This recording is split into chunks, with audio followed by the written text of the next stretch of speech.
Boa noite, meus amigos. Estamos aqui de volta, como sempre, começando o nosso programa, invocando a Santíssima Virgem Maria, o Santo Padre Pio de Pietrelcina, para que roguem a Deus que nenhuma injustiça se cometa nesse programa.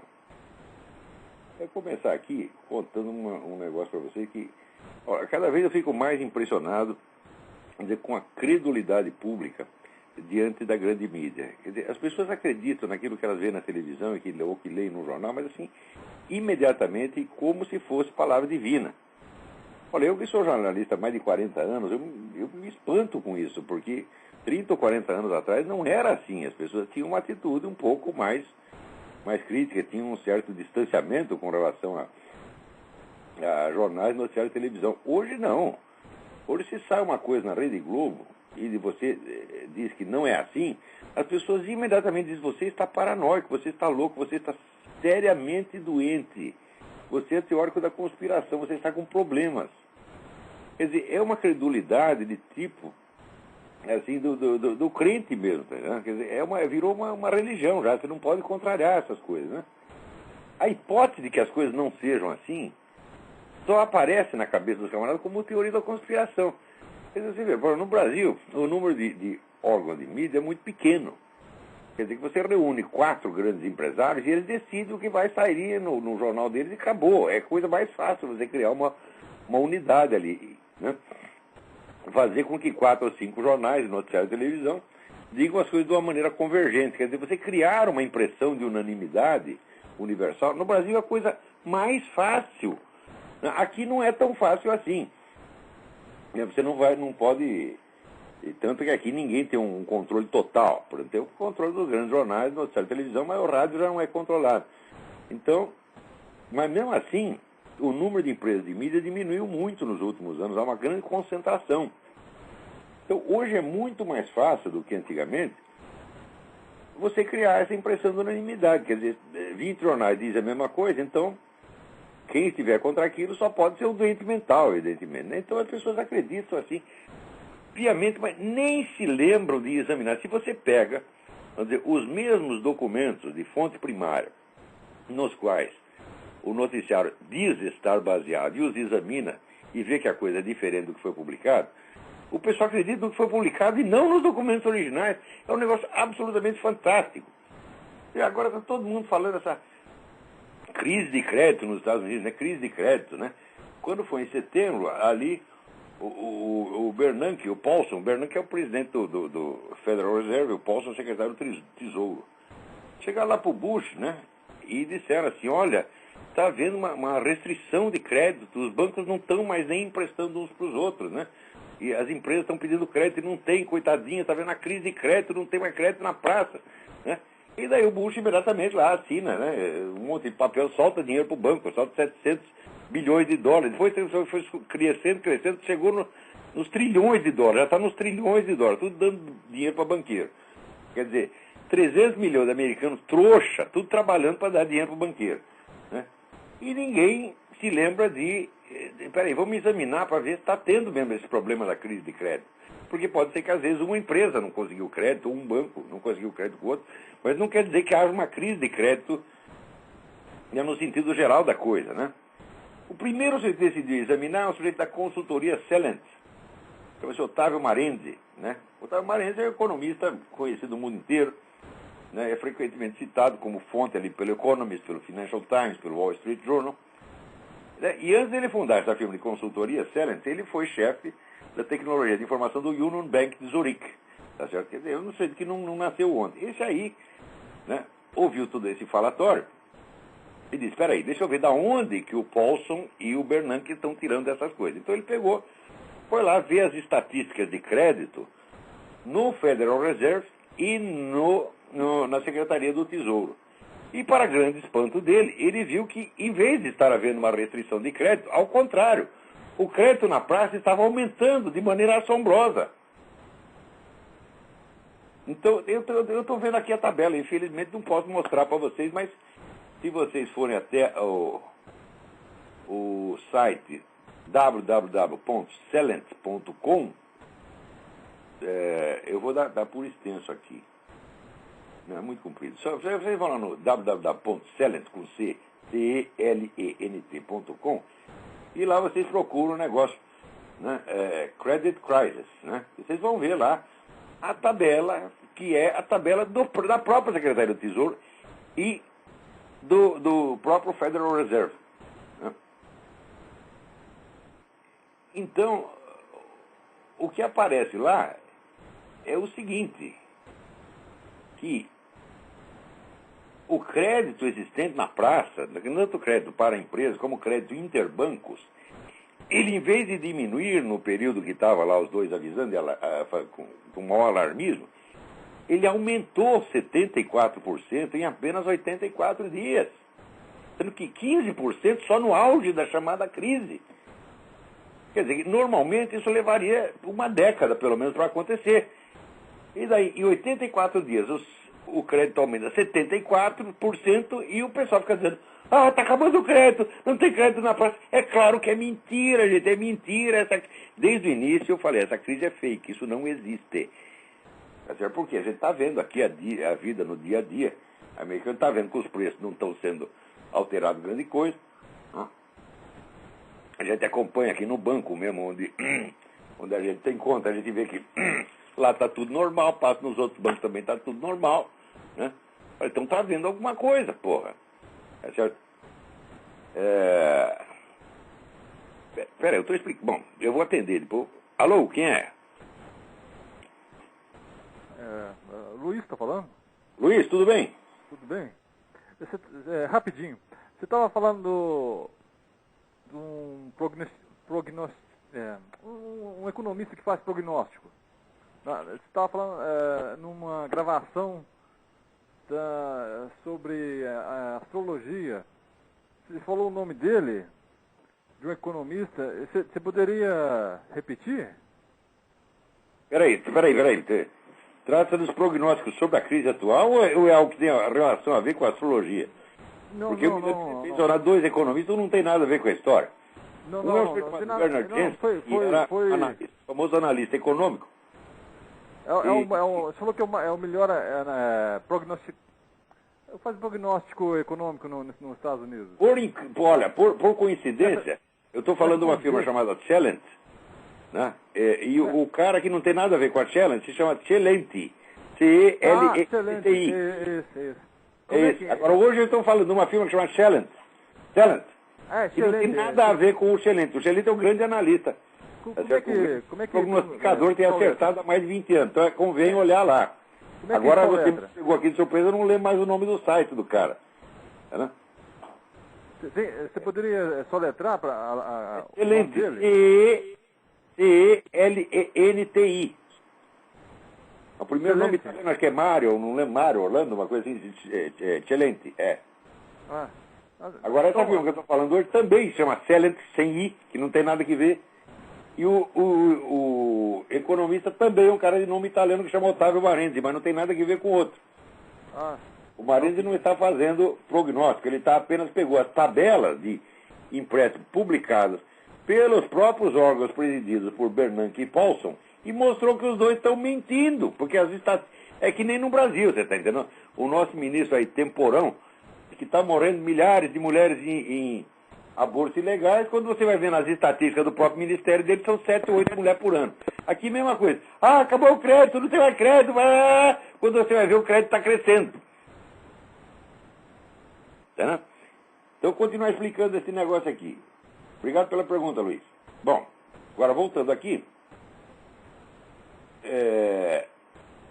Vocês deem uma olhada nessa página da Celent, celent.com, e vocês vão achar lá a tabela da Secretaria do Tesouro do Federal Reserve. Quer dizer, essa crise é uma empulhação. Os caras fizeram isso para quê? Tá certo?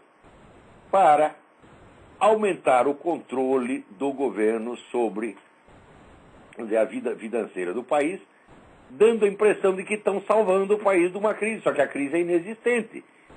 Agora, tem o seguinte problema, essa injeção de dinheiro, ela vai sim criar uma crise, não de recessão, como eles estão falando. Isso pode criar a hiperinflação.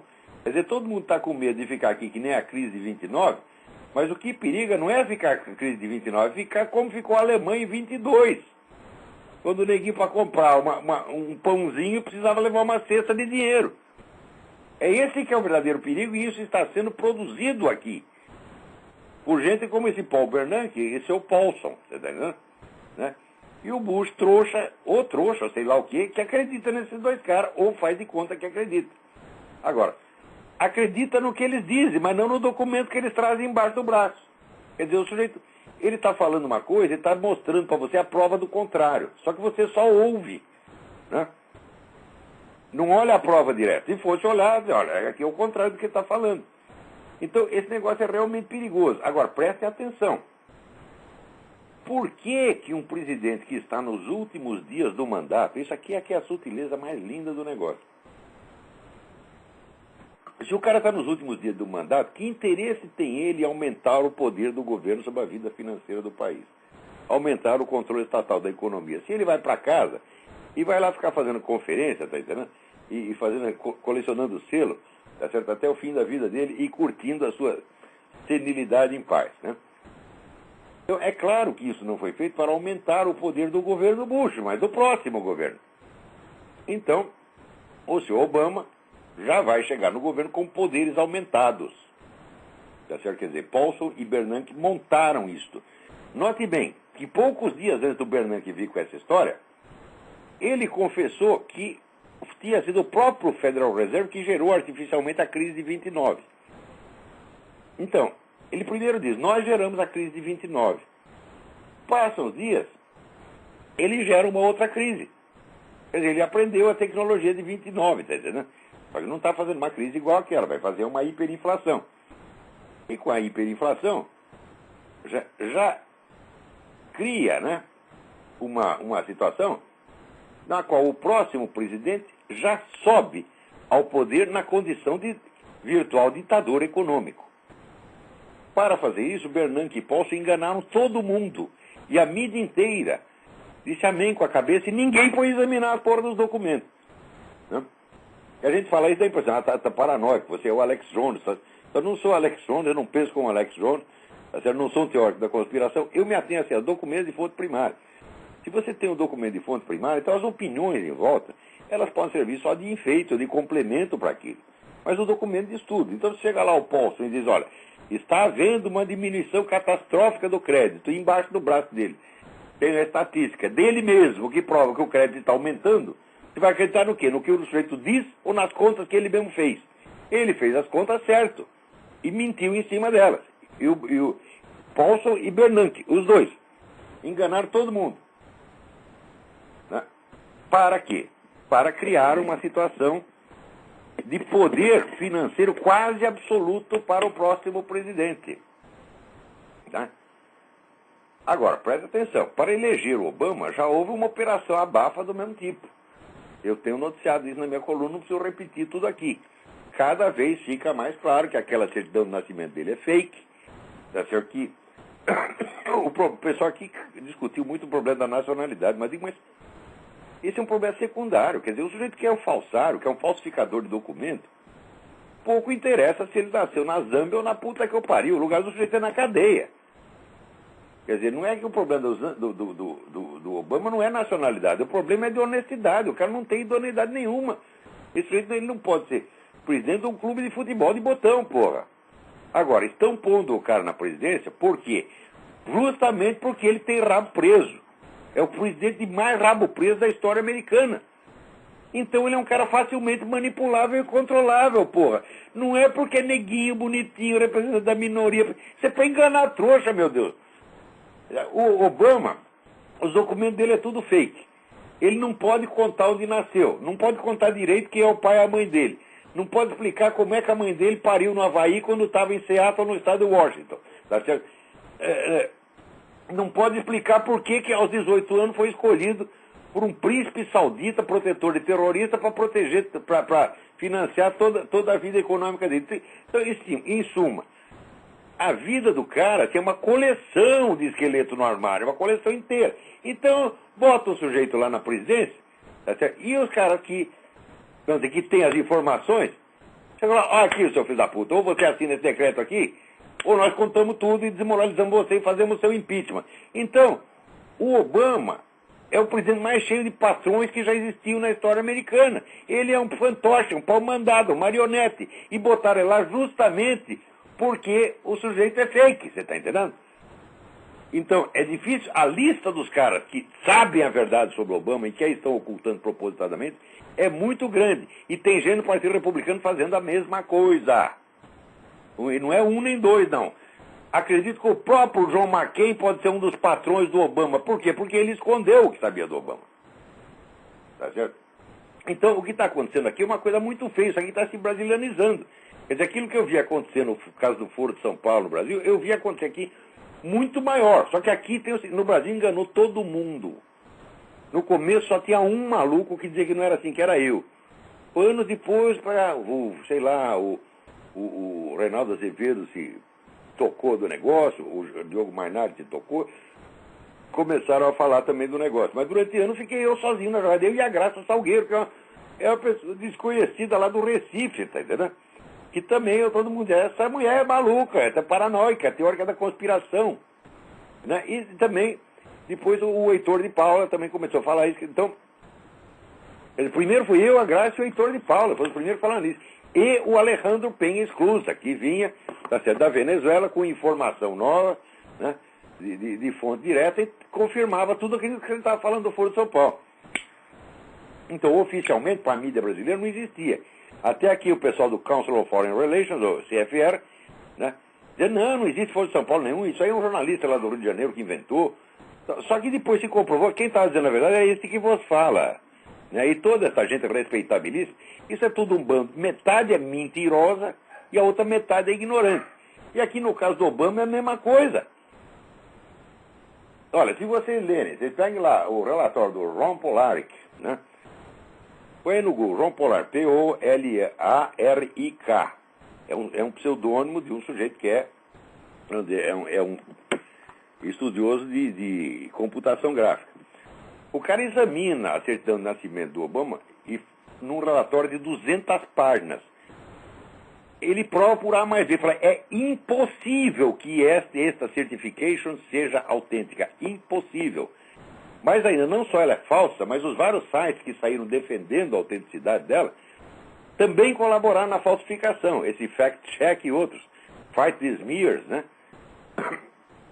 Todos colaboraram na falsificação. Por quê? O Ron Polaric mostra, olha, faz ampliação e mostra o seguinte, olha aqui. Nesse site, os pontos, né, os pixels, né, aparecem, são quadradinhos. No outro são redondinhos. E dizem que é o mesmo documento, porra. E como é que é isso? Também mostra que o documento, esse formulário da certification, a moldura dele muda anualmente, para efeito de segurança. E o certification lá do Obama, ele tem moldura de 2007 e 2008 junto. Agora, se aí já é suspeito, o certificado de alistamento militar do Obama, aí é certeza absoluta. Certeza absoluta de que é falsificado. Por quê? Está assinado com a data de 1980 e foi impresso em 2008.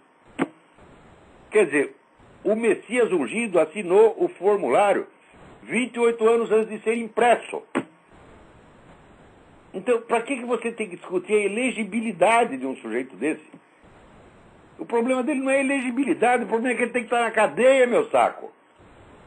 Peraí, quem está aí na linha? Alô? Alô? Alô, tudo bem? Tudo bem, quem é? Aurélio, São José dos Campos. Aurélio, tudo bem? Tudo jóia. Eu queria a sua opinião sobre a militância ateísta na internet. Você já deve ter visto muito no Orkut, nos fóruns, tem um fórum chamado Realidade, que ele está com pau no cristianismo. De onde saiu essa militância ateísta e qual que é a sua opinião? Olha, esse negócio, vamos dizer assim, isso não é só uma militância ateísta, isto é um movimento organizado que vem das próprias fontes do globalismo, que tem, vamos dizer, um plano de uma nova civilização global e de uma nova religião global. Tá certo? Você leia o livro do Cliff Kincaid sobre a ONU, Kincaid, K-I-N-C-A-I-D, tá certo? Sobre a ONU. Você tem muita informação sobre isso.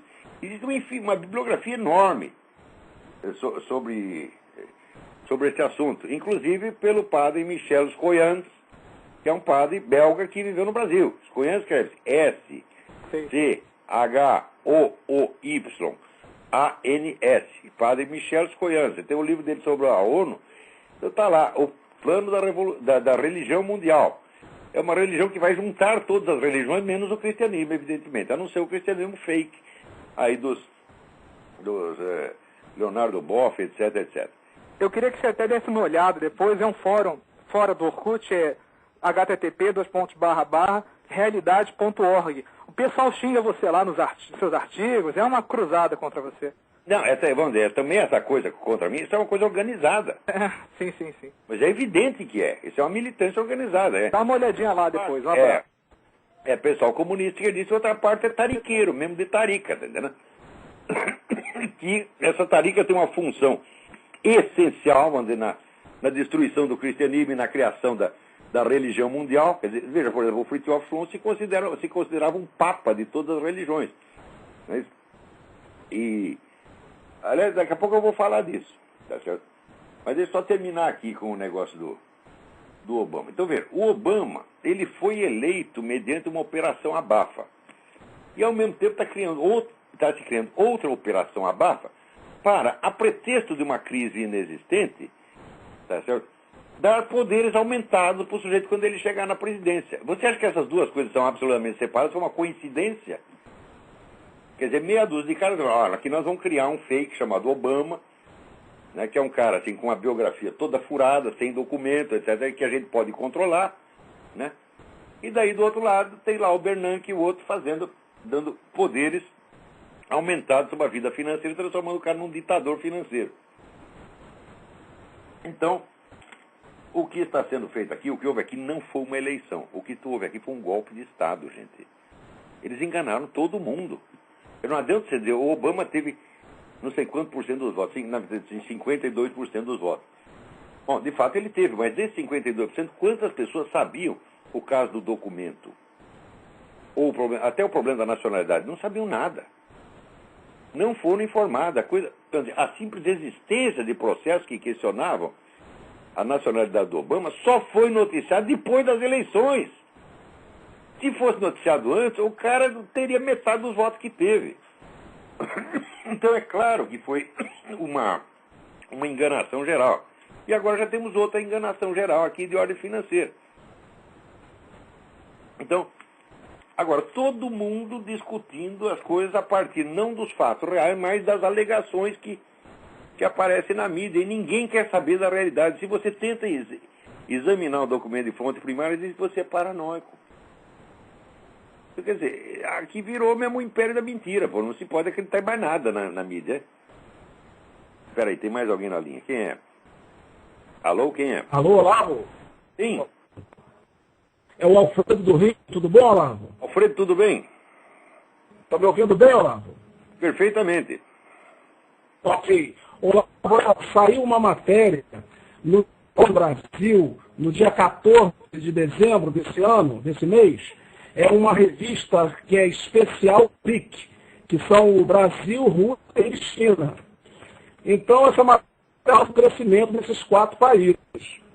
Na página 12 da revista, está ouvindo, Olavo? Você pode repetir o nome do site, por favor? Não é site, é uma revista que saiu, um suplemento do Jornal do Brasil. Sim, sim. Uma revista, suplemento do Jornal do Brasil, chamado Especial BRIC, sobre os países emergentes. Especial BRIC. Que dia que saiu, você lembra? Lembro. No dia 14? 14 desse mês, 14 do 12. Perfeitamente, vou examinar isso aí, certamente é importante. O crescimento de Rússia e China no Brasil é um fator essencial para compreender o que está acontecendo na América Latina. Quer dizer, Olavo, escuta você não cair da cadeira, Olavo. Na página, vai procurar nessa revista, a página 12. A página número 12. Sim, estou ouvindo. Na página número 12 está assim, o nome o modelo chinês. Então a matéria diz o seguinte, Olavo, que há 2 componentes principais para o sucesso da China, do modelo chinês. Um é o modelo liberal de liberação capitalista, do modelo liberal que a gente conhece. E o segundo componente, o controle estatal do governo, do exército, do aparelho de segurança interno e fluxo de informações. Mas é o que eu estou dizendo faz anos. O que está sendo implantado no é um modelo chinês mesmo. Você libera a economia para poder manter a máquina funcionando. E ao mesmo tempo você constrói um sistema de controle estatal sobre a sociedade, sobre a economia, sobre a vida privada, que é igualzinho ao comunismo. Então, é assim, é uma economia capitalista e em cima uma estrutura comunista de dominação. Exatamente. Olavo, você agora vai cair da cabeça. A matéria conclui dizendo o seguinte, o jornalista, né, que fez a matéria, não há dúvida de como funcionou na China e pode funcionar também em outros países. Alô? Alô, eu não peguei essa última frase. Você pode repeti-la, por favor? Vou repetir. O final da matéria diz o seguinte, que não há dúvida de que o modelo funcionou na China e pode funcionar também em outros países. Mas exatamente, mas eles estão fazendo o mesmo sistema aqui nos Estados Unidos. Você está entendendo? Quer dizer, então aquele negócio, a queda da União Soviética, cada vez se confirma mais aquilo que disse o Anatoly Golitsyn. Os caras derrubaram a estrutura da União Soviética para poder ampliar o alcance do movimento comunista mundial, ao mesmo tempo em que mudavam totalmente a estratégia. Ou seja, dissolviam a estrutura hierárquica do partido e criavam a estrutura flexível em redes. Segundo, paravam de lutar pela socialização dos meios de produção e começavam a lutar pela dominação política imediata. Ou seja, primeiro controlar a situação política, depois, mais tarde, pensaremos o que fazer na economia. Mas, enquanto isso, temos que continuar funcionando com a economia liberal. Foi exatamente o que nos anos 80 é o que os caras estão fazendo no Brasil, nos Estados Unidos, na Argentina, na Venezuela, na casa do caralho. Tá entendendo? Eu quero que você leia a matéria, Olavo, porque o que está me preocupando é o seguinte. Eu tenho a impressão, segundo a minha versão da matéria, é de que a matéria, a revista, ou seja, o jornal, está defendendo a implantação do modelo chinês. O Jornal do Brasil... A mídia brasileira está empenhada nisso. Toda a mídia brasileira, sem exceção, está empenhada nisso. E não há nenhuma transparência. É tudo feito na base da Operação Abafa. Ninguém a revista eu vou mandar para você. Então, isso aí é como se fosse dizer, é uma operação abafa de ordem mundial. O mundo está fazendo uma transição, né? Você lembra no filme Excalibur, que tinha o negócio do dragão, que era o sujeito esperava a hora do lusco-fusco e daí convocava o dragão e o dragão mudava toda a ordem das coisas, né? Então, primeiro tem que esperar o lusco-fusco, esperar as pessoas dormirem. Enquanto elas estão dormindo, estão preocupadas com uma coisa, aqui, por exemplo, temos que eleger o presidente negro. Mas, meu saco, o que importa o cara ser negro? Tá certo? O que importa é que ele é um pau mandado, ele é um marionete, ele é um cara inteiro, 100% controlado por Jorge Soros, por Rockefeller, por toda essa gente, Fundação Ford. Esses são os caras que controlam ele, pô. Olá, eu vou te desligar. Um abraço. Um abraço. E desculpa falar gritando, porque minha ligação da internet está muito ruim. Eu sei, mas deu para pegar essa informação. Obrigadão. Eu vou escaneio a matéria, digitalizo e envio para você. Vou ver se eu consigo fazer isso. Obrigado. Faça isso. Agora, estava falando aqui, né, do pessoal que fica fazendo essa campanha contra mim. Você tem vários sites no Orkut, são algumas milhares de pessoas que estão em permanente intercomunicação, empenhados em criticar qualquer coisa que eu diga ou faça. Quer dizer, eu nunca fiz nada de certo, né? Eles ficam... E quando eu tento explicar que estou certo, eles ficam indignados. Eles sempre acham que ele está certo. Eu digo, mas meu filho, você ter uma opinião é você achar que a sua opinião está certa. Se eu achasse que a minha opinião está errada, eu teria outra opinião. Me parece também que você é assim. Agora, eu não posso. Eu tenho que achar que eu estou errado. Tá certo? E tem lá milhares de negros dizendo, olha só, ele acha que tá certo, tá certo. Agora, se for só questão de opinião, também, mas os caras falam de tudo, falam da minha família, falam, né? Outro dia estava um aí, insinuando que eu tinha aqui um caso com a Isabela, mulher do Alexandre. Daí eu respondi com o sujeito, é viado, tá certo? E ele ficou ofendido, né? Mas isso aí caso não interessa. Isso que interessa é aqui. Aqui houve um diálogo muito interessante. No Orkut, lá na identidade Orkut da minha mulher, da Roxane. Né? Entre ela e um sujeito chamado Rafael Dyer. Rafael Dyer é um sujeito que aparece com 1000 identidades diferentes. Né? A última que ele inventou chama-se Madre Terenon. É mistura de Madre Teresa com René Guénon. Ele pôs lá uma freirinha, né, com a cara de René Guénon e bigode. Eu até sugeri que usem isso aí nas cadeias para controlar, né, a sexualidade dos detentos. Porque o sujeito vê aquilo e brocha por 6 meses. Né, tão horrível que é. Tá certo? Então, olha, eu vou dar essa sugestão para, né, o Ministério da Justiça. Espalhe isso aí nas cadeias e você diminuirá o número de estupros, né? Também a angústia dos detentos, coitados, eles ficam lá de pau duro o dia inteiro. Tá? Mostra aquilo lá, Madre Terenon, pronto, você vai pensar em outra coisa por 6 meses. Então, mas esse é um dos inúmeros fakes. Quer dizer, o sujeito tem 1000 caras. Está o Rafael Dyer, D-A-H-E-R. Tá certo? E começamos ali, ela começou com uma conversa, né, dizendo que, fazendo uma votação lá com o René Guénon, né? A pessoa de Deus ia enviar um mensageiro com o nome de macaco renascido, né? Porque René Guénon é um tipo babuíno, né? Lá Guénon, em francês, né? Então, o nome do sujeito é ridículo. Agora, eu gostaria que os discípulos do René Guénon, esse pessoal dos estudos tradicionais, entre aspas, eles adoram o simbolismo dos nomes. Eles veem nome de tudo, né? O nome da cidade onde nasceu René Guénon, o nome da avó, da tia. Tudo tem um significado simbólico. Eles investigam o significado simbólico de todos os nomes. Menos um, René Guénon. Porque daí você vai ver que é macaco e daí pega mal. Tá certo? Daí começou com a conversa a respeito disso. Né? E de vez em quando a Roxane vinha me dizer assim, o Rafael Dyer falou tal coisa assim, o que você acha? E daí eu resumia ali uma resposta e ela passava lá pro cara, né?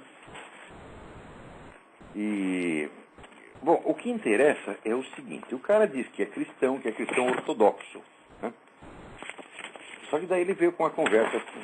É claro que como cristão considera o cristianismo uma tradição, mas é claro que uma tradição de certa forma inferior. Isso aí ele leu no René Guénon. O cristianismo, segundo ele, é uma tradição inferior porque não tem a parte metafísica referente à teoria do não ser, que para mim é uma pataquada. Né? E o que importa mesmo são os caras que alcançam a realização metafísica. Através das iniciações do René Guénon, você alcança a realização metafísica, tá certo? Pela qual você transcende o estágio de salvação da alma. Quer dizer, além da salvação, você se transforma, tá certo? Na própria identidade divina. Eu acho isso uma coisa maravilhosa, né? Quer dizer que ali está cheio de deuses. Cada um daqueles virou, né, a própria identidade divina. Agora, você passou do estágio do mero logos divino, porque no cristianismo só tem isso, coitado. Só tem Deus Pai e tem o logos. Não tem a própria identidade divina interior, da qual essa gente, Guénon e outros, sabem tudo. E nós não sabemos nada, né? O próprio Cristo diz que ele tem umas coisas que ele ignora. Né? Até a data do fim do mundo, pergunta para o Cristo, ele diz que ele ignora, mas alguém não sabe. Tem lá umas contas que ele dá em 2032. Então, como esse pessoal transcende, né, a salvação da alma e se transmuta na identidade divina, eu suponho que quando eles passam do estágio do Logos divino, quer dizer, passaram sobre o Cristo é o que tem o Logos divino, que tem o controle sobre a natureza. Né? Então, se você tem o controle sobre a natureza, eu digo, meu filho, então é o seguinte, você cura essa sua hemorroida, por exemplo, mediante um ato, né? Você faz um Fiat Lux, né? Então, manda a hemorroida se sumir e aparecer outra coisa no lugar. Sei lá, uma couve-flor, alguma coisa assim, né? E os caras não conseguem, porra, você tá entendendo? Então isso aí tudo é uma empulhação. Identidade divina, o caralho. Você continua sendo seu fulano de tal, com todas as suas limitações, toda a sua burrice e toda a sua empulhação, né? Agora, mas daí ele manda uma mensagem aqui dizendo que, olha aqui, o Jivan Mukta, ainda que vivo em um corpo, não percebe mais o universo material com a limitação e expansão de Maya. Quer dizer, ele transcendeu o véu de Maya e ele percebe tudo. exatamente como Deus percebe. Tá certo? Quer dizer, ou seja, ele já não age mais segundo os instintos, mas sim num movimento cósmico. Né? Olha, mas é uma coisa incrível. Só que depois, ele personificando o movimento cósmico, ele não é capaz de curar uma hemorroida. Não é isso? Então, eu disse, embora o Jivamukta, embora já veja o universo como Brahma, ele ainda precisa cumprir aquilo que foi adquirido pela vontade de desfrutar. Então peraí. Se se trata apenas de ver a coisa de um certo modo, não há diferença entre isso e o conhecimento teórico. E se depois disso ainda você tem que incorporar a coisa na realidade, então não foi realização metafísica merda nenhuma. Então você diz, você já tem a identidade suprema, significa o seguinte, você acha que vê as coisas como Deus, mas você ainda continua agindo como o idiota que você era antes. Quer dizer, você está livre dos instintos, mas ainda tem de realizar a identidade divina. Eu digo, mas que merda é essa, porra? É claro que isso não existe. Não existe. Ninguém jamais alcançou esse estado, nem jamais alcançará. Tá certo? O que você pode alcançar, o estado de sabedoria, no qual de vez em quando você recebe um reflexo da sabedoria divina, e olhe lá. Tá certo? Agora, mesmo tendo alcançado aí, você ainda pode ir para o inferno. Você ainda está em risco, você ainda está na incerteza como qualquer ser humano. Tá certo? Bom, então eu estava conversando isso e o cara, como ele disse a história que o cristianismo é uma tradição inferior, eu digo, peraí. Então, né, o que você está falando isso aí? Ou você só sabe isso aí por ler, ou você recebeu uma iniciação, você é membro de uma tarica, de organização histórica islâmica. Daí ele diz, eu sou membro de uma tarica, recebi a iniciação, sou um iniciado, né? Eu digo, mas que maravilha, mas, peraí, as taricas só dão iniciações a quem pratica os ritos islâmicos, ainda que isso não signifique uma conversão. Você não precisa se converter, mas você precisa praticar aqueles ritos. E durante o tempo que você pratica aqueles ritos, você vai ficar longe de qualquer outra religião, durante aquele período. Pelo menos no período para você receber a iniciação. Se você ainda está na tarica, você está fazendo práticas muçulmanas. Você não é um cristão ortodoxo. Tá certo? E daí eles são membros da tarica. Então, olha aqui. Rafael Daher consta para todo mundo como um cristão ortodoxo. Mas está lá em segredo, dentro de uma tarica, praticando ritos islâmicos. Tá certo? Então, eu mandei o seguinte recado para ele. Então você está confessando que é muçulmano em segredo e que você é ortodoxo de fachada. Porque se você saísse da tarica, diz, não, saí, rompi com aquilo, não tem mais nada, sou cristão ortodoxo. Tá certo? É um direito que você tem. Você faz uma experiência, você vai na busca do conhecimento, você passa por como eu mesmo passei, pois você sabe que não tem mais nada a ver com isso, tá entendendo? Não me converti oficialmente ao Islã, pratiquei o rito e saí e agora sou cristão. Né? Agora, isso não foi isso que o Rafael Daher fez. Ele está lá na tarica e ao mesmo tempo posa publicamente como cristão ortodoxo. Tá certo? Então, aqui o que eu disse. Então você está confessando que é muçulmano em segredo e que é ortodoxo só de fachada. Exatamente como outros tantos que eu conheci nos meios guenonianos, cada um se achando infinitamente superior aos crentes exotéricos, no instante mesmo que danava a sua alma. Daí respondi ele, eu não estou confessando nada, que cada um tire as suas próprias conclusões. Não devo nada a ninguém, nem a coisa, nenhuma causa, exceto a meus pais espirituais. Pais espirituais, evidentemente, o homem da tarica que lhe deu a iniciação. Daí respondo eu. Daí ele tinha mencionado 2 bispos ortodoxos que pertencem à tarica. Daí eu disse, eu sei perfeitamente quem são e conheço muito mais de 2. Por isso mesmo aviso àqueles que deixaram a igreja católica para entrar na ortodoxa. Vocês estão sendo enganados. Suas igrejas são fachadas de taricas. Vocês são inocentes úteis e seus bispos são agentes do Islã. Você deu com a língua nos dentes, desgraçado. Mostrou que é um bispo de língua dupla exatamente como seus pais espirituais. Era só isso que eu queria que você fizesse. Não adianta apagar os posts, porque já temos o print screen de tudo. Muito obrigado pela colaboração. Nossa conversa está encerrada. Então, esse fenômeno eu observo há mais de 20 anos. Quer dizer, esse pessoal, islâmico taricas, que ou montam igrejas ortodoxas, totalmente fake, tá certo?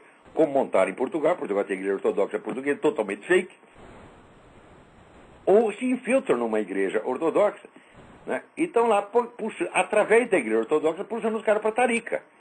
Então eles chegam para o católico e dizem, olha aqui, a sua tradução é muito boa, mas ela está incompleta, porque falta a parte superior metafísica.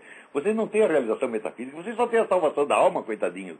Vocês são uns vulgares exotéricos. Agora vem para cá que você vai ter um treco melhor do que a salvação da alma, você vai ter a realização metafísica. Né? E o idiota vai, larga a igreja católica e vai para o ortodoxo sem saber que está entrando numa tarica.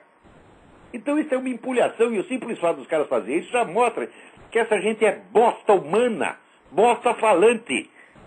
Então todos esses caras são agentes do diabo, vivem na falsidade, vivem na língua dupla. Tá certo? Eu não estou negando a imensa quantidade de conhecimento, ao que se pode adquirir, lendo René Guénon, João, etc, etc. Mas a operação inteira é de uma falsidade, é de uma empulhação verdadeiramente demoníaca. Né? Agora chega lá, Rafael Daer é um desses, ele é uma vítima disso aí mesmo. Agora chega lá, meus pais espirituais. Meu filho, seus pais espirituais não valem nada. Tá certo? Eu sei o que é esse ambiente dessa tarica. Eu sei como é que termina, o que se passava na tarica do som, que é uma vergonha, uma vergonha. Tá certo? Que era assim, era um negócio assim, você, qualquer pessoa que eles ficavam com medo, eles faziam assédio judicial. Fizeram em cima de mim, porra.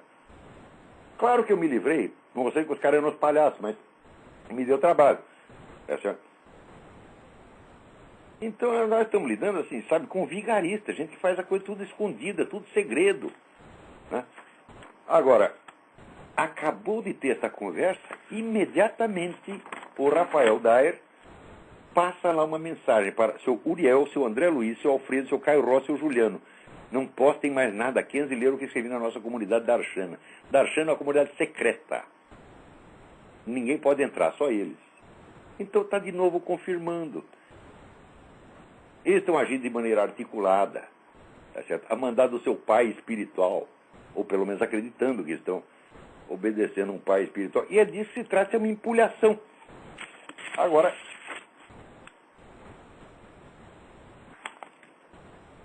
daí eu passei outras mensagens para ele dizendo o seguinte: vou fazer o possível para continuar falando sério depois de ter visto essa sua identidade transexual, que é Madrenon, já por ser altamente reveladora do seu imaginário espiritual. É verdade que a Igreja Católica está infiltrada. Por exemplo, eu mesmo testemunhei pessoalmente membros do Matarica infiltrarem-se na igreja para gerar discórdia. Eu estou falando aqui do seu Rama Coomaraswamy, que escreveu o livro The Destruction of the Christian Tradition. Quer dizer, ele dá a impressão que está defendendo a igreja tradicional, mas ele está trabalhando para uma tarica. Quer dizer, você pensa que seguindo o cara você vai para a igreja tradicional? Não, você está indo para uma tarica, você está se colocando sob as ordens de um sheik e não sabe. Mais tarde, quando você fica sabendo, daí é tarde, daí você vai até aceitar a coisa. Né? Quer dizer, já encontrei, então, membros do Matarica infiltrados na Igreja Católica para gerar discórdia. Como também eu faço os comunistas. O que você não encontrará é um católico se fazendo de muçulmano para enganar os crentes muçulmanos. Quer dizer, o contrário. Então vocês se infiltram na Igreja Católica. A Igreja Católica não faz infiltração, não. Essa é a diferença essencial. Ser infiltrado não é o pecado é infiltrar-se na religião dos outros. As igrejas católicas que estão infiltradas por comunistas ou muçulmanos devem ser denunciadas, e o são.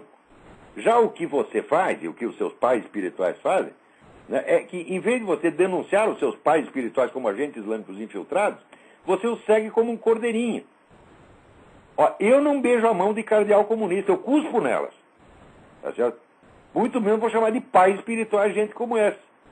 Agora, tu está lá, seguindo um muçulmano que te manda se fazer de ortodoxo, e você chama isso de pai espiritual. Quer dizer, o nego está te mandando viver na mentira, mandando te viver na duplicidade, exatamente como o comunista, que tem um pacto secreto lá com os comunistas e para fora você tem outra conversa. Quer dizer, o mestre espiritual que manda você fazer isso está te pondo no inferno, rapaz, te prometendo a realização metafísica quando tu não vai ter nem a salvação. Porque se você vai ter a realização metafísica, meu filho, significa que você nem passa pelo juízo final. Você não vai ser julgado no juízo final, você já vai direto para a posição de juiz. Você não é o próprio olho de Deus? Né? Só que isso que os caras estão te prometendo, isso é empulhação. Deus é um só, meu filho. Você não vai se transformar nele, não. Né? Daí ele também tem uma frase assim: e é melhor ser agente do Islão do que agente de Sião. Daí eu respondo para ele, olha, eu me sinto muito honrado de ser chamado de agente de Sião, porque eu sou espiritualmente judeu como todo seguidor de Jesus Cristo. E considero que qualquer ofensa feita ao povo de Israel é feita a mim pessoalmente. Vá pregar antes de ser metido na puta que o pariu. É isso aí, mensagem para todos esses iniciados. Vão tudo tomar nos seus cus espirituais, vão tomar no terceiro olho. E manda os seus pais espirituais junto também. Tá entendendo?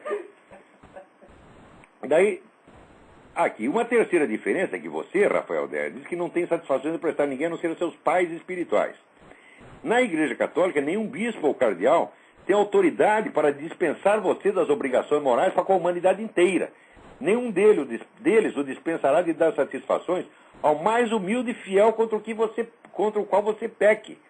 O próprio Cristo não aceita pedidos de perdão em separado. Se você ofendeu uma pessoa, né, cometeu um pecado contra uma pessoa e vai lá pedir perdão para o Cristo, ele diz, primeiro você vai pedir perdão ao ofendido, depois você volta aqui.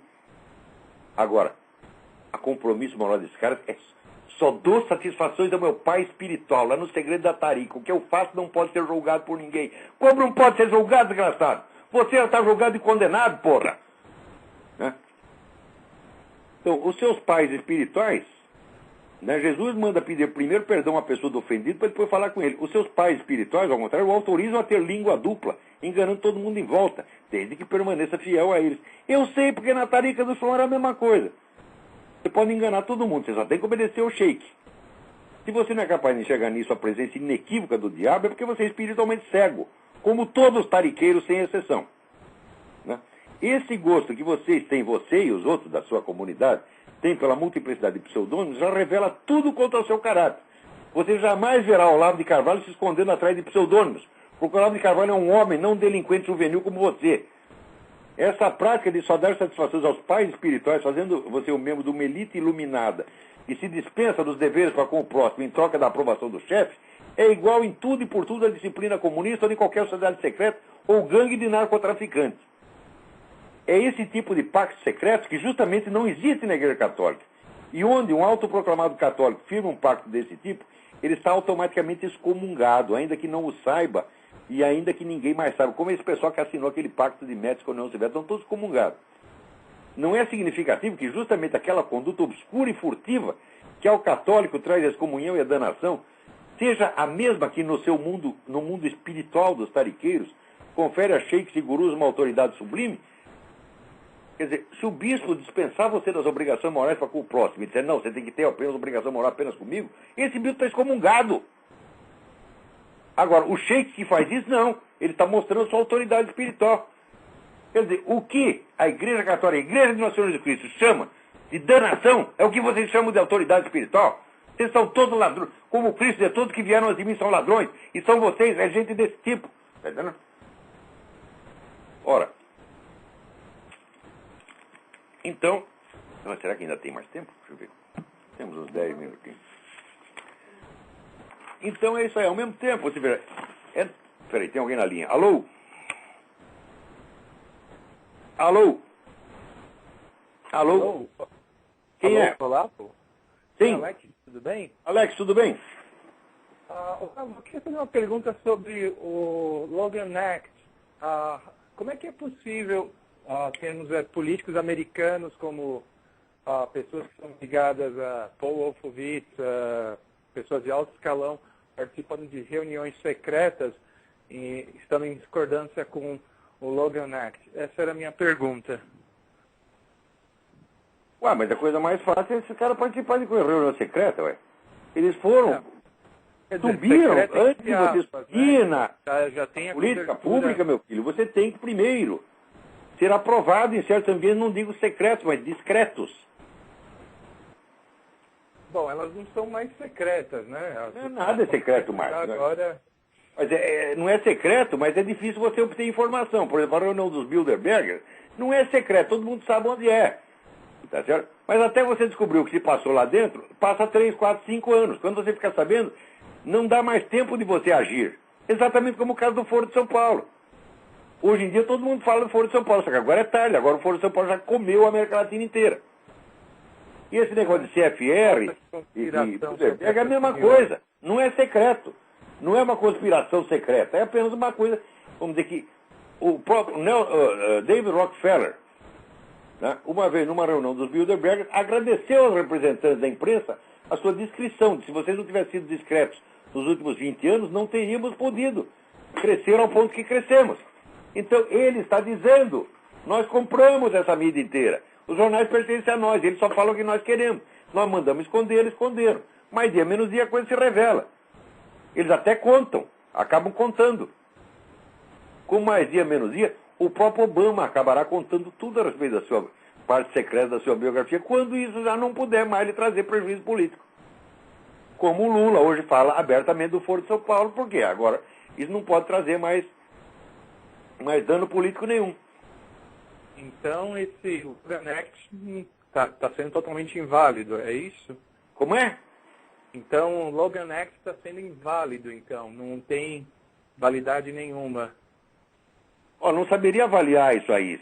Porra, é preciso pensar, aí você me pegou É uma meio... pergunta cabeluda, né? Ela foi feita por um amigo meu e ele me pediu para fazer essa pergunta para o senhor. Não, tem que... Ele assistiu o documentário do Alex pensar. Jones. Ele assistiu o documentário do Alex Jones e isso era referenciado algumas vezes. Ele conhecia isso, ele falou, poxa, então não tem mais validade nenhuma a nossa política americana aqui, né? Não, olha, a estrutura de poder aqui, ela mudou muitíssimo nos últimos 10 anos. E o pessoal ainda pensa que está nos antigos Estados Unidos. Depois o pessoal diz, mas se esse negócio dos documentos do Obama fosse sério, o Partido Republicano teria denunciado. Falou, mas você não sabe o que é o Partido Republicano, porra. Quer dizer, o Partido Republicano está entre os patrões do Obama, meu Deus do céu. Eles não precisam eleger o candidato deles se eles têm controle sobre o candidato do outro partido. Claro que tem muita gente no Partido Republicano que sabe toda essa história do Obama, justamente por isso deixou ele subir lá. Então, olha, esse desgraçado vai subir lá, vai fazer o que a gente mandar, porque se ele não fizer, a gente acaba com a vida dele, denuncia o que sabe. Então, ele vai fazer a parte suja do serviço, e é ele que vai sair manchado, nós não vamos ter que assumir a responsabilidade. Por exemplo, este ano os Estados Unidos vão mandar no mínimo 30 mil soldados para o Afeganistão. Vão armar no Afeganistão uma situação pior do que tem no Iraque. Alguém vai ter que fazer isso. Por que nós que já estamos sujos com a guerra do Iraque vamos ter que fazer? Manda lá o Obama fazer, porra, ele está aí para isso. Você está entendendo? E se ele não fizer, nós contamos a história dele. O Obama é um cara controlável e controlado. É o presidente mais fraco que já teve nessa coisa. Você está entendendo? Tá legal, Olavo. Muito obrigado, viu? Obrigado eu. Agora, depois de anos desse pessoal todo se reunir aos milhares para inventar coisa a meu respeito, era fatal que eles tentassem, no fim, né, elevar um pouco o nível intelectual da coisa. Pelo menos, ora, tá pegando mal. Faz 10 anos que ele está falando mal do cara, 4 mil pessoas falando mal dele durante 10 anos. São muitas enciclopédias britânicas das quais não se aproveita nada e que ninguém jamais lerá. Fora de nós mesmos. Né? Nem suas mães leem. Mas, ô Rafael, será que a sua mãe vai ler tudo isso aí que vocês escreveram? Porra! Nem eu, que sou o personagem, eu tenho saco para ler essa bosta toda. Né? Daí, aconteceu que, em Brasília, 3 moleques lá fizeram um site, né? Com áreas, assim, de coisa séria, né? Então tem lá um rapaz chamado Sérgio Knaip, que ele está fazendo um negócio para mostrar as falácias no meu livro Jardim das Aflições. Eu vou só mostrar uma aqui, é uma coisa comprida, né? Se fosse para analisar tudo, né, levaria dias, mas é só para mostrar uma aqui, porque logo no começo eu fui ler, falei, vai criar uma análise séria, tá? Logo no começo o cara me brocha, porra. Começa com besteira primária, tá entendendo? Mas tudo naquele tom assim, sabe, aquele tom acadêmico, né? É coisa assim, de gente que pegou o vocabulário técnico da filosofia, porque é feito 2, 3 anos de curso de filosofia, mas não tem cultura, não tem cultura literária, não tem cultura histórica, não tem nada. Tá, então jogo tudo fora do lugar. Mas, além de jogar fora do lugar, né, ainda vem querer examinar falácias, mas não tem o mínimo, sabe, de prática, de lógica para isso. Então, muito bem. Eu examino no livro Jardim das Aflições, examinando lá a filosofia de Epicuro, né, eu disse assim, e de acordo com Epicuro, se os deuses falam é porque pensam. Se pensam, eles têm memória e imaginação. E como, segundo Epicuro, tudo que aparece na memória da imaginação tem existência real e material, só que mais rarefeita que a do corpo, segue-se que as coisas que os deuses recordam e imaginam existem materialmente nesse mesmo instante. Eles existem enquanto coisas pensadas, mas ser pensado significa ter materialidade. Isso é importante. Quer dizer que o mundo pensado é o verdadeiro mundo, segundo Epicuro. Está entendendo? As coisas do mundo pensado são mais rarefeitas e por isso mesmo são mais duráveis, enquanto as coisas materiais são apenas aparências que passam. Porém, como essas coisas são mais rarefeitas que os corpos dos deuses que as imaginam, né, a equação epicúrea, segundo a qual a rarefação igual a durabilidade, obriga-nos a admitir que elas são mais duráveis do que os deuses mesmos. E se por acaso ocorresse a um deus a ideia desastrosa de pensar num gasto ou numa lagartixa, esses miseráveis mortais ficariam ipso facto dotados de uma durabilidade maior que a dos deuses. Aí entra aqui o meu crítico. Ai, meu saco. Daqui. É evidente a falácia do argumento. Ainda que os deuses pensassem no sentido humano do termo, parênteses, Epicuro não diz que eles pensam como humanos, apenas que conversam entre si, seja lá exatamente o que isso significa. Ainda que eles pensassem lagartixa e gato, a conclusão lógica do raciocínio não seria, como pretende Carvalho, que a própria lagartixa ou gato, isto é, os objetos extramentais, em linguagem moderna as referências, tornar-se ipso facto mais duráveis que os deuses. Mas antes, que as ideias dos deuses sobre aqueles seres extramentais, gatos e lagartixas, seriam mais duráveis que eles, deuses. Em suma, não se segue das premissas expostas à conclusão de que a lagartixa e o gato seriam mais duráveis do que os deuses, mas tão somente de que as imagens mentais da lagartixa e o gato seriam ainda aquelas mesmas, ainda que sejam elas mesmas imateriais. Ai, meu saco! Eu digo, a lagartixa material já foi excluída logo no início. Não é a lagartixa material que eu estou dizendo, tá certo? Que na filosofia de Epicuro seria mais durável do que os deuses. É a lagartixa mental. Pois eu já estou dizendo, o mental, o pensado é mais durável e mais real do que o material. Então, quando eu digo que as lagartixas pensadas pelos deuses acabariam sendo mais duráveis do que eles próprios, o que é uma incoerência da filosofia de Epicuro, eu estou me referindo claramente à lagartixa mental, não à lagartixa material. Essa já ficou fora de páreo. Quer dizer, aprende a ler, moleque. Puta que pariu. Além disso, essa coisa, ele diz, Epicuro não diz que os deuses pensam. Ele diz apenas que eles conversam. Peraí, ele não diz que eles conversam, ele diz que eles passam as noites em colóquios filosóficos. Agora, como é possível fazer um colóquio filosófico sem pensar?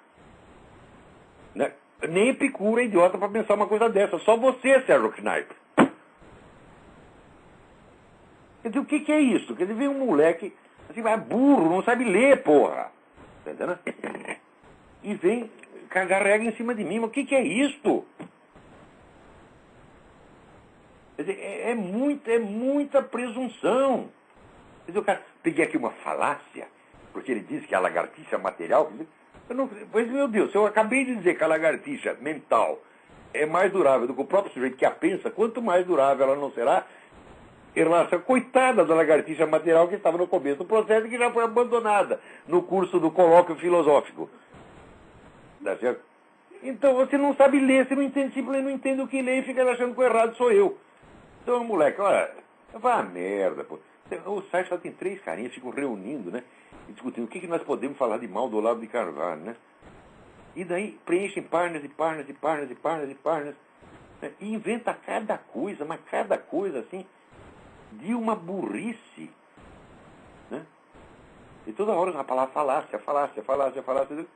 Puta merda, haja saco. Né? Daí aponta uma série de deficiências aqui do livro, né? Olha que a ausência de maior amarração conceitual e de definições ostensivas de termos centrais, como por exemplo, consciência individual, verdade, espiritualismo e tradição. E olha aqui, você lê o livro, você vê o subtítulo do livro, Jardim das Aflições, ensaio sobre o materialismo e a religião civil. Sabe o que quer dizer ensaio? Ensaio é um gênero literário, meu filho. No ensaio você não está tentando provar nada, você está sugerindo, sem prejuízo de que você possa apresentar a prova em outros lugares. Então você não apresenta uma prova definitiva de nada. Você apresenta apenas indícios. Tá certo? Então, o ensaio é o quê? Uma tentativa, uma sugestão. Agora, se você procurar nas minhas aulas, você vai ver que isso aí está amplamente explicado. Né? Daí o cara inventa umas coisas aqui, quer ver? Um dos defeitos que ele falou, tensão na adoção de uma teoria das cartas de inspiração tradicionalista e na rejeição simultânea de qualquer teoria histórica. E por essa rejeição de qualquer teoria histórica, de onde você tirou isso aí? que você quer dizer com essa porra? Né? Agora, no fim, veja aqui, ele me acusa de inventar homens de palha, quer dizer, atribuir argumentos e destruí-los. Mas olha aqui o que ele faz comigo. Né? Eles, segundo eu, diz ele, o erro e o pecado não são manifestações da liberdade, mas sinais de que ela existe. É evidente que esse pressuposto é incompatível com o liberalismo político em sentido mais forte. Com efeito, nessa ordem de ideias, ainda que se entenda por bem resguardar a esfera estritamente privada dos indivíduos, no qual eles poderão errar e pecar a salvo da vigilância direta da sociedade, resta patente que a exteriorização de comportamentos considerados imorais, segundo os parâmetros tradicionais, é potencialmente subversiva, pelo que, em tese, poderia ser alvo de proibição.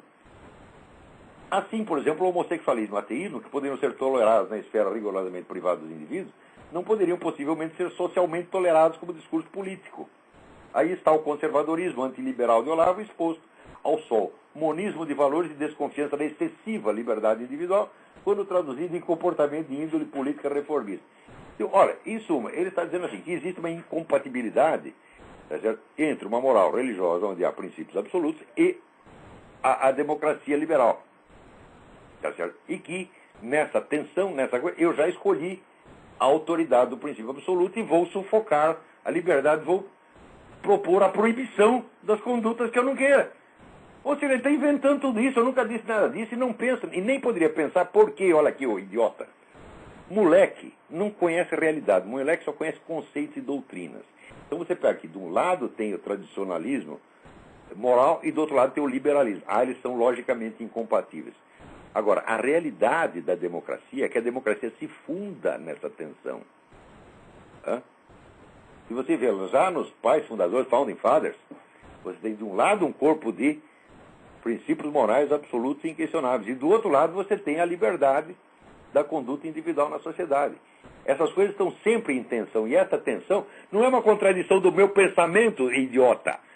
Isso é uma tensão constitutiva, histórica da democracia. Agora, moleque não fala de realidade. Moleque, pera, aqui tem uma teoria, ali tem outra teoria. Teorias são incompatíveis, então isso aí não pode existir ao mesmo tempo. Fala, pode existir sim, porque a sociedade não é um tratado de lógica. E eu também não sou um tratado de lógica. Eu estou falando de realidades e não de doutrinas aqui, ô palhaço. Tá certo? Então, esse moleque sem experiência, não sabe analisar, não sabe ler. Tá? Outra coisa, eles estão fazendo esse site lá faz meses, né? Se publicasse isso num jornal, numa revista conhecida, né? Tudo bem.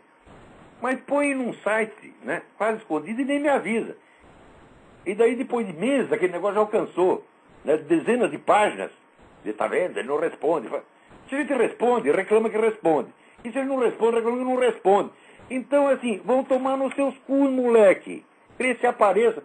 Tu nem sabe o que é um ensaio, por exemplo. Se você está estudando teoria literária. Estudar teoria literária hoje significa jamais ler uma obra literária. Você lê Júlia Kristeva, lê essas besteiras aí, lê só teoria. Mas você não tem cultura literária, porque a gente vê pela sua falta de sensibilidade verbal. Vocês escrevem mal, isso é branco, vocês escrevem mal, escrevem grosseiro, escrevem pedante, bobo, maneira boba. Por quê? Não tem cultura literária, embora estude teoria literária. A teoria literária é a antiliteratura de hoje, pô. Para estudar essa merda teoria literária, vai ler Balzac, vai ler Cervantes, vai ler Dostoiévski, vai ler Machado de Assis, vê se aprende alguma coisa, moleque. Pelo menos descobre o que é um ensaio, vai. Ele fica me cobrando, fica como se fosse defeito, quer dizer, que perpetração de falácias, um dos caras das lagartixas do gato, acabei de mostrar. Falácia é uma puta que eu pariu, moleque.